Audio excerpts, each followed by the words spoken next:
All right then. Okay, exciting stuff. Next up, I have the pleasure of introducing quite possibly the smartest girl I have ever met. When you complain about the curve being ruined, she's probably the one who ruined it. But be sure to ask her to sign your yearbook, because years down the road, I'm certain that it'll be worth a lot. Class of 2012, I give you your salutatorian, Stephanie Liu.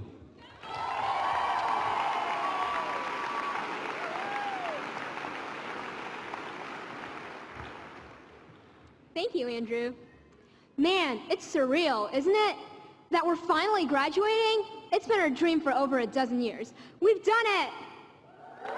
Woo! You know, I don't know why I have the honor of speaking here today. There's so many more deserving teachers, counselors, fellow students than me. I'm no comedian, but all anyone has ever said to me these past 2 weeks has been, "Make it funny." For a while, I even hoped that I wouldn't be the one to speak today, as if 3 long speeches wasn't already long enough for you. But today, I've come to stand before you all to say one last farewell. I want to start out by once again enthusiastically congratulating every one of you for being here today. No matter what has stood in your way in the past, today we have made it. For getting this far, I think we all ought to thank our parents, teachers, counselors, school officials, and our mentors for their continued support and for putting up with us for all these years. Without them, we would not be where we are today. I can't think of the number of times my parents have been behind me, kicking me in the rear end to do this, do that. It's hard to believe that in just 3 months' time, they'll be able to kick me out of the tiger's den for once and for all as I go off to college. I still remember the night before my first day of high school. I couldn't sleep all night, and when I put on my shoes in the morning, my legs were shaking from anxiety, because I just moved from Michigan and didn't know anyone here. We all stumbled, made fools of ourselves. In 9th grade, I learned that if you're late, buses do not stop for you once they start rolling, even if you chase after it, shouting and waving your arms like a madman. The following year, I stayed until 5 in the morning finishing a project for European history. Procrastination was my thing. Still is my thing, I realized as I finished the speech last night at 3 a.m. I was so excited to finish my European history project, and I was just getting ready to turn in my work of perfection at school when I realized I had left it at home in the printer. I gained an important lesson that day.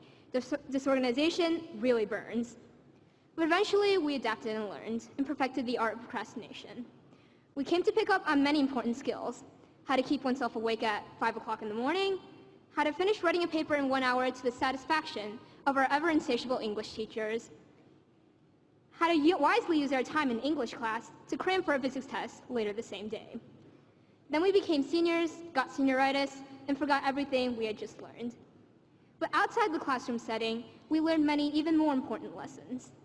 That the people in our life are more important than any number score may be. That your own will can get you where you want in life. That it is crucial to seize opportunities in your life. And most importantly, to always keep an open mind. An excellent example of this came to me when I was under a stress that might sound familiar to us all, the rush of trying to finish college applications and essays. During my research, I stumbled upon the story of a girl who had blew every chance she had in high school. No, she didn't just graduate at the bottom of her high school class. She was actually removed from her high school and enrolled in several alternate high school programs, one after another. After finally enrolling in classes at a community college and focusing attention on her studies, she ended up at a top-level university. That a girl with seemingly nothing who had dropped out of high school was able to gain entrance to one of the best universities in the world humbled me. It made me dare to consider again that anything is possible if you have the determination and resourcefulness, and you work towards it with dedication. And even if you fail once, there are countless paths to success if you can create them. This, of course, applies broadly beyond the world of school, education, and college. If you're resourceful and creative in your approach, daring in your choices, and strong-willed in your resolve, then you have the potential to accomplish anything. As you, the class of 2012, get ready to spread your wings and take on the world, I'm proud to call myself one of you, and I know you will go on to accomplish great things. I'd like to share 3 last quotes with you. The first was once said by a wise poet. Pokemon. Life can be a challenge. Life can seem impossible. It's never easy when there's so much on the line. But you and I can make a difference. The second was said by the great Steve Jobs during his own commencement speech at the graduation ceremony at Stanford in 2005. Death is very likely the single best invention of life. It's life's changing agent. It clears out the old to make way for the new. Right now, the new is you.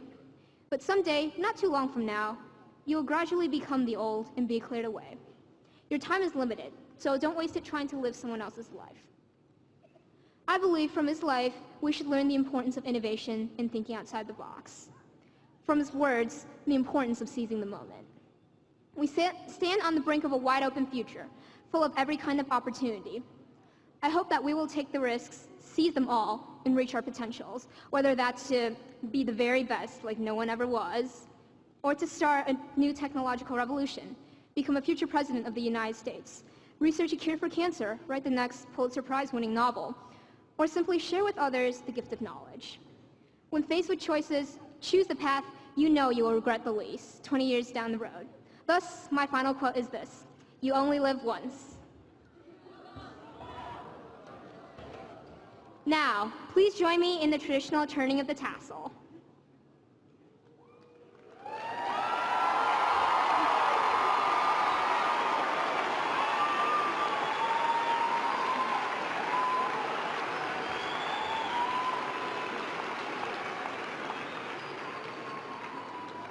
This is a kind of strange tradition, but it has an important meaning behind it. It signifies our departure from high school and our transition into adulthood. We can now call ourselves graduates of Plano West Senior High School. Even though we're all leaving and going our separate ways, we will never forget where we came from. Thank you, and congratulations, class of 2012. We did it!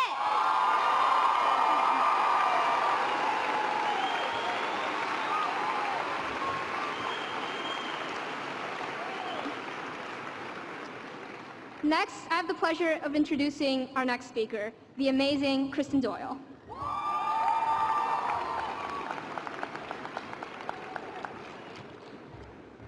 All right, that brings us to our halfway point.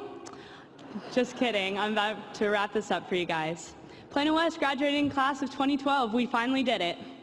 On behalf of the senior class, I cannot thank our teachers, administrators, family, and friends enough for all the support leading up to this day.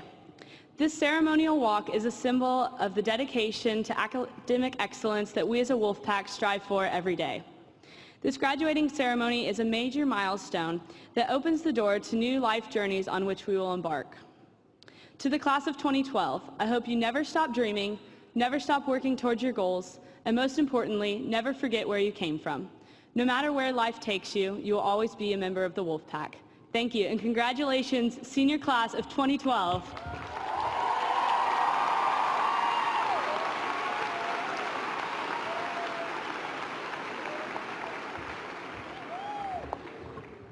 Graduates, please stand for the alma mater.